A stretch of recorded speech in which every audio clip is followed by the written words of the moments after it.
விக்னேஷ் சிவன் இயக்கத்தில் பிரதீப் ரங்கநாதன், எஸ்.ஜே. சூர்யா, கீர்த்தி ஷெட்டி நடித்த எல்.கே.ஜி. படம் வெளியாகி சுமாராக தான் போய்கிட்டு இருக்குது.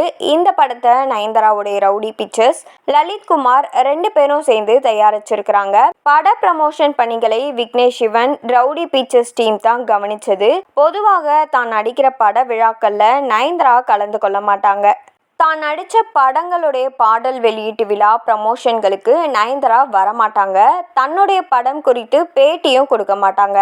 இதையே தான் பாலிசியாக வச்சுருந்தாங்க. தயாரிப்பாளர்கள், இயக்குனர்கள் நயன்தாரா நடித்தாலே பெரிய விஷயம்ன்ற மனநிலையில் இருந்தாங்க. நயன்தாராவுடைய இந்த பாலிசியை யாரும் தட்டி கேட்டதும் இல்லை. பல ஆண்டுகளுக்கு இந்த போக்கு தொடர்ந்தது.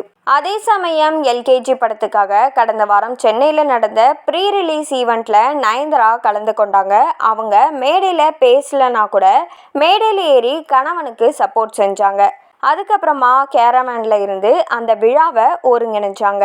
எல்.கே.ஜி. படத்துக்கு நெகட்டிவ் ரிவ்யூ அதிகமாக வந்துகிட்டு இருக்க நிலையில சென்னை கமலா தியேட்டருக்கு தன்னுடைய கணவன், குழந்தைகளோட வந்திருக்காங்க. அதை வீடியோவா வெளியிட்டு பப்ளிசிட்டிக்கும் உதவுனாங்க.